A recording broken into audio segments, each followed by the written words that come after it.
বন্ধুরা, আজকে নিয়ে চলে এসেছি দুর্দান্ত স্বাদে সুজির একটা স্ন্যাক্স রেসিপি। আর এটা কিন্তু ভীষণ হেলদি। যারা ডায়েটিং করছেন তারাও কিন্তু এটা খেতে পারবেন। আমি এখানে ছোটো বাটি 2 বাটি সুজি নিয়েছি, তার মধ্যে দিয়ে দিলাম পরিমাণ মতো লবণ। এবার সুজি আর লবণটা ভালো করে আমি মিশিয়ে দিচ্ছি। আর এখানে কিন্তু যেটা একদম সরু দানা সুজি সেটাই কিন্তু ব্যবহার করেছি। আপনাদের কাছে যদি মোটা দানা সুজিটা থাকে তো সেক্ষেত্রে সেটাকে মিক্সার গ্রাইন্ডারের মধ্যে দিয়ে একটু গ্রাইন্ড করে নিলে কিন্তু হবে। খুব অল্প অল্প করে গরম জল দিয়ে এটাকে একটা ডোয়ের মতো আমাদেরকে তৈরি করে নিতে হবে। যেমন করে আমরা রুটি বা পরোটার জন্য আটা মাখি সেরকমভাবেই কিন্তু গরম জল দিয়ে এটাকে মেখে নিতে হবে। আমি দেখুন হাত সহ্য করার মতো গরম জল নিয়েছি, সেই জলটাই অল্প অল্প করে দিয়ে এখানে একটা ডোয়ের মতো তৈরি করে নিচ্ছি। খুব বেশি কিন্তু শক্তও হবে না আবার নরমও হবে না, সেরকমভাবে ডোটা করে নিতে হবে। কারণ যেহেতু সুজি তাই এটা কিন্তু একটু রেস্টে রাখার পর ফুলে যাবে। তো দেখুন বন্ধুরা, আমি এখানে একটা ডো তৈরি করে নিলাম। এবার ডোটা তৈরি করার পর কিছুক্ষণ রেস্টে রাখতে হবে, ওপর সারফেসটা যাতে শুকিয়ে না যায়। খুব সামান্য হাফ চামচ মতো আমি সাদা তেল দিয়ে দিলাম। এটা আপনারা না চাইলে নাও দিতে পারেন। তো আমি এখানে একটু তেল দিয়ে এটাকে রেস্টে রেখে দেবো। ভালো করে তেলটা বুলিয়ে দিলাম। এবার এটাকে ঢাকনা চাপা দিয়ে রেস্টে রেখে দেবো, ততক্ষণ একটা পুর বানিয়ে নেব।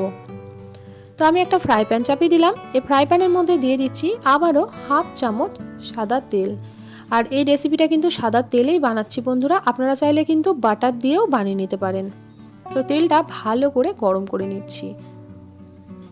আজকে এই রেসিপিটা কে কোথা থেকে দেখছেন অবশ্যই আমাকে কমেন্ট করে জানাবেন। আপনাদের সুন্দর সুন্দর কমেন্টেই কিন্তু আমি রান্নার উৎসাহ পাই। তো বন্ধুরা, এখন দেখুন তেলটা ভালো করে গরম হয়ে গেছে। এবার এর মধ্যে দিয়ে দিচ্ছি ছোটো চামচের 1 চামচ গোটা জিরে। আর এর মধ্যে দিচ্ছি খুব সামান্য একটু হিং। যদি হিংয়ের ফ্লেভারটা পছন্দ না হয় তাহলে এক্ষেত্রে হিংটাকে আপনারা স্কিপ করতে পারেন। আর দিয়ে দিলাম 4-5 কোয়া মতো রসুনের একদম কুচি কুচি করে কেটে নিয়েছি, সেটা দিয়েছি। আর 1 চামচ গ্রেট করা আদা।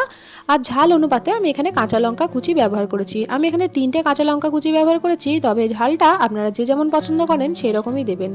আপনারা চাইলে কিন্তু এখানে মিহি করে কেটে পেঁয়াজেরও ব্যবহার করতে পারেন, তবে আজকের রেসিপিটা আমি পেঁয়াজ ছাড়াই বানাচ্ছি।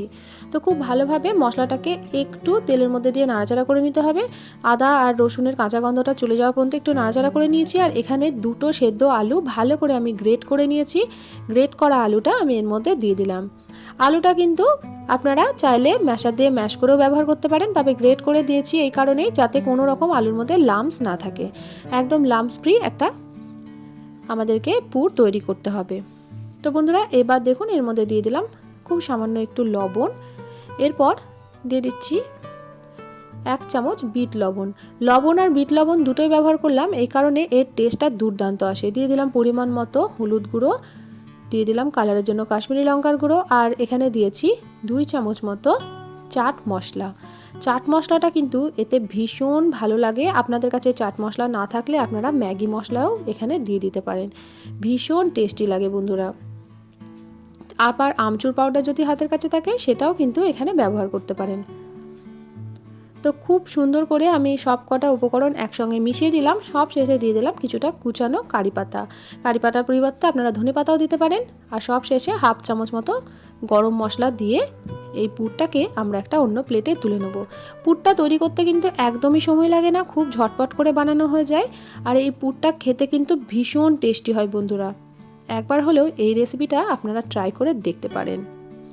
তো এখন দেখুন পুরটা কিন্তু আমাদের একদম রেডি হয়ে গেছে। এবার এই পুরটাকে একটা প্লেটের মধ্যে তুলে নেবো আর একদম সম্পূর্ণ ঠান্ডা করে নেব। তো বন্ধুরা দেখুন এখন পুরটা কিন্তু সম্পূর্ণ ঠান্ডা হয়ে গেছে। এবার রেস্টে রাখা সুজির ডোটাকে আমরা দেখে নেব। তো ডোটাও অনেকক্ষণ রেস্টে ছিল, আবারও ভালো করে একটু মেখে নিচ্ছি ডোটাকে। আর এখানে আমার মাখা দেখেই বুঝতে পারছেন ডোটা কিন্তু বেশি নরম আমি করিনি, আবার খুব বেশি শক্তও কিন্তু করিনি। এবার এই ডোটা থেকে আমি 3টে লেচি কেটে নিচ্ছি। তো আপনারা সুজির পরিমাণটা যে যেমন নেবেন তো সেরকমভাবে এখানে লেচিটা কাটবেন, তবে লেচিটা একটু বড় বড় কেটে নিতে হবে। তো আমি দেখুন এখানে একটা লেচি নিয়ে নিলাম আর এখানে ভালো করে লেচিটাকে বেলে নিতে হবে।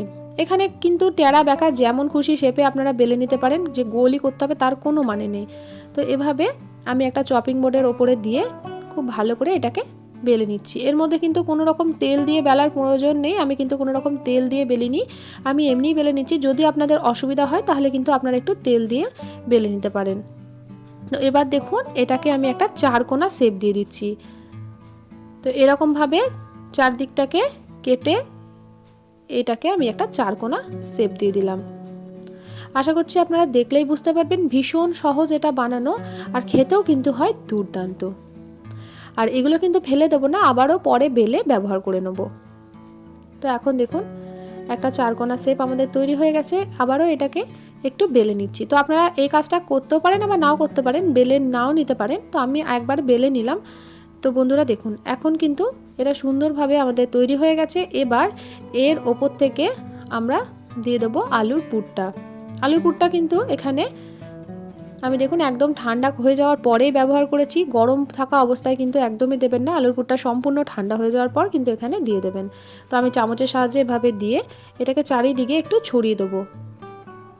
তো আমি এভাবে দেখুন পুরো চারকোনা শেপের মধ্যে কিন্তু আলুর পুরটাকে সুন্দরভাবে ছড়িয়ে দিচ্ছি, আর এটা একটু পাতলা করেই কিন্তু দিতে হবে। তো বন্ধুরা আজকে যারা প্রথমবার আমার চ্যানেলে এসেছেন, আমার রেসিপি সামান্য হলেও ভালো লেগে থাকলে চ্যানেলটিকে সাবস্ক্রাইব করে পাশে থাকার অনুরোধ রইল। পাশে থাকা বেল বাটনটিকে প্রেস করে অল নোটিফিকেশানটা অন করে রাখবেন, যাতে নিত্য নতুন কোনো রেসিপি দিলে সবার আগে আপনাদের কাছে নোটিফিকেশান পৌঁছে যায়। এবার দেখুন আমি এভাবে কেটে নিচ্ছি। এভাবে একটু 3 কোনা করে এটাকে কেটে নিতে হবে। এটা কিন্তু ভীষণ সহজ, আপনারা একবার দেখলেই কিন্তু বুঝতে পেরে যাবেন যে এভাবে কেটে একটা সুন্দর ডিজাইন আপনারা তৈরি করে নিতে পারবেন। তো আমার এটা কাটা হয়ে গেছে। এবার এটাকে আমরা মুড়ে নেব, তাহলেই কিন্তু একটা সুন্দর ডিজাইন আমরা পেয়ে যাব। তো এভাবে যে নিচের দিকটা আছে মানে মোটা দিকটা, এটা দিয়ে এরমভাবে একটু রাউন্ড করে নিলেই কিন্তু একটা সুন্দর শেপ আমরা পেয়ে যাব। তো দেখুন কতটা সুন্দর দেখতে হয়েছে।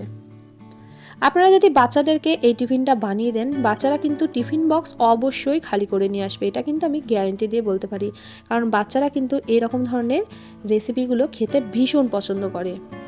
আর এটা কিন্তু একদম হেলদি একটা রেসিপি। আপনারা স্কুল বা অফিসের টিফিনে বা কলেজেও কিন্তু এটা খুব সহজেই টিফিন করে দিতে পারেন।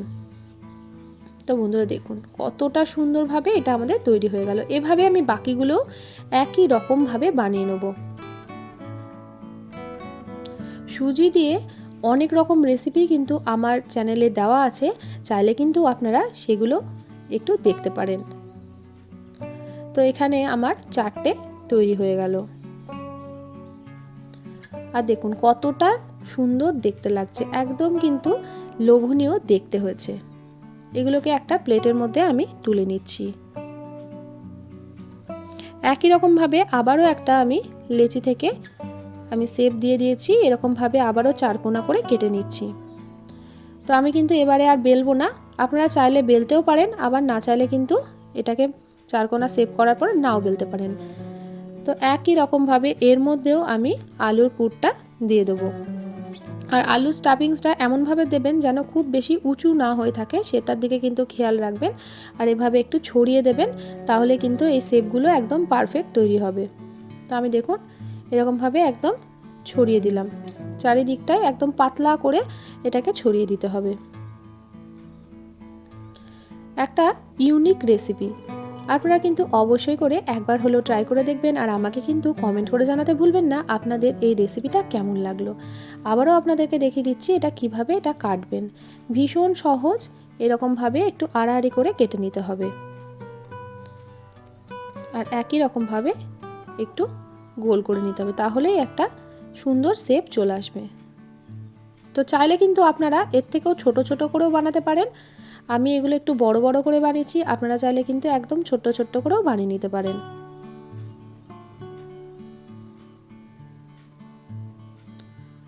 তো দেখুন এটাও কিন্তু আমাদের একদমই তৈরি হয়ে গেল। এবার এই সবগুলোকে একটা প্লেটের মধ্যে তুলে নেব। এবার এগুলোকে আমরা স্টিম করে নেব। তো তার জন্য একটা ছিদ্রযুক্ত থালা নিয়েছি, আর এই থালার মধ্যে খুব অল্প একটু তেল ব্রাশ করে নিয়েছি, যাতে এগুলো স্টিম হয়ে যাওয়ার পর খুব সুন্দরভাবে উঠে যায়। তো এগুলোকে এই থালার মধ্যে দিয়ে দেবো, মানে একসঙ্গে যতগুলো আঁটবে ততগুলোই দেবো। একটু ছেড়ে ছেড়ে দিতে হবে, কারণ এটা স্টিম হওয়ার পর একটু কিন্তু ফুলে যাবে, তাই একটার গায়ে একটা যেন না লেগে থাকে সেই দিকটা কিন্তু খেয়াল রাখতে হবে। আর আগে থেকেই আমি একটা কড়াইয়ে জল গরম হতে দিয়েছিলাম, এই জলের ভাপে আমি এটাকে চাপিয়ে দিলাম। এবার এটাকে ঢাকা দিয়ে 10 মিনিট স্টিম করে নেব। তো আমি 10 মিনিট পরে আপনাদেরকে দেখাচ্ছি। এখন দেখুন ঢাকাটা খুলে দিলাম আর এগুলো দেখুন কতটা ফুলে গেছে। তাই জন্য এটাকে একটু ছেড়ে ছেড়েই কিন্তু রাখার চেষ্টা করবেন। আর এগুলো কিন্তু একদম পারফেক্টলি কুক হয়ে গেছে। এবার এটাকে আমরা তুলে নেব আর পরের ব্যাচটা এর মধ্যে একই রকমভাবে স্টিম করে নেব। আর দেখুন বন্ধুরা, একটুও কিন্তু লেগে যায়নি, সুন্দরভাবে কিন্তু স্টিম হয়ে গেছে আর সুন্দরভাবে কিন্তু ছেড়ে যাচ্ছে, একটুও কিন্তু পাত্রের গায়ে লেগে যাচ্ছে না। আপনারা চাইলে কিন্তু এরকমভাবেও সস দিয়ে খেতে পারেন, তবে আমি এটাকে একটু চটপটা বানাবো, তো তার জন্য আমি পরে আরেকটা স্টেপ করে নেব। তো আবারও ফ্রাই প্যানটা বসিয়ে দিলাম। ফ্রাই প্যানের মধ্যে দিয়ে দিচ্ছি খুব সামান্য হাফ চামচ মতো সাদা তেল। আপনারা চাইলে কিন্তু সাদা তেলের পরিবর্তে বাটারটারও ব্যবহার করতে পারেন। এবার তেলটা ভালো করে গরম হয়ে গেছে। এখন এর মধ্যে দিয়ে দিচ্ছি হাফ চামচ কালো সর্ষে আর দিয়ে দিচ্ছি বেশ কিছুটা কারি পাতা কুচি। এরপর কালারের জন্য খুব সামান্য হাফ চামচ মতো দিয়ে দিলাম লাল লঙ্কা বা কাশ্মীরি লঙ্কার গুঁড়ো। এবার খুব ভালো করে এটাকে গোটা তাওয়ার বা ফ্রাই প্যানের গায়ে একটু মিশিয়ে দিচ্ছি। এবার এই স্ন্যাক্সগুলোকে এর ওপরে দিয়ে দিচ্ছি। একটু চটপটা করার জন্য কিন্তু এরকমভাবেও আপনারা খেতে পারেন, ভীষণ টেস্টি হয় বন্ধুরা। গ্যাসের ফ্লেমটা একদম লোতে রেখে একটু এপিট ওপিট লালচে করে এটাকে তেলের মধ্যে স্যালো ফ্রাই করে নেব। এতে করে কিন্তু খেতে দুর্দান্ত লাগে, একটু ক্রাঞ্চি ক্রাঞ্চি হয়ে যায় ওপরের দিকটা, ভীষণ ভালো লাগে খেতে। আপনারা কিন্তু এই প্রসেসটা করে দেখতে পারেন। তো এখন দেখুন কিছুক্ষণ একটু নাড়াচাড়া করে নিয়েছি। এবার কিন্তু এগুলো সুন্দরভাবে আমাদের স্যালো ফ্রাই করা হয়ে গেছে। এবার এগুলোকে আমরা ফ্রাই প্যান থেকে তুলে নেব। এই পটেটো সুজি বাইটসগুলো বন্ধুরা একবার যদি কাউকে বানিয়ে খাওয়ান, সে কিন্তু এটার প্রেমে পড়ে যাবে। একবার হলেও এই রেসিপিটা ট্রাই করে দেখতে পারেন বন্ধুরা। ভীষণ টেস্টি, ভীষণ হেলদি আর ভীষণ মজাদার হয় খেতে। এবার ফ্রাই প্যান থেকে এগুলোকে আমরা একটা প্লেটের মধ্যে সার্ভ করে নেব। তো বন্ধুরা দেখুন কতটা লোভনীয় হয়েছে দেখতে। দেখতে যতটা লোভনীয় হয়, খেতেও কিন্তু হয় দুর্দান্ত। তো বন্ধুরা আজকের পটেটো সুজি বাইটস আপনাদের কেমন লাগলো অবশ্যই কমেন্ট করে জানাবেন। রেসিপি ভালো লাগলে প্রিয়জনদের সঙ্গে শেয়ার করতে কিন্তু ভুলবেন না। আর অবশ্যই করে কিন্তু এটা বাড়িতে একবার হলেও ট্রাই করে দেখবেন।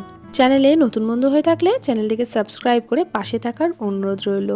আজকের মতো আসি, দেখা হবে অন্যদিন অন্য একটা রেসিপির সাথে। সবাই ভালো থাকবেন, সুস্থ থাকবেন, সাবধানে থাকবেন। রেসিপিটি দেখার জন্য সকলকে অসংখ্য ধন্যবাদ।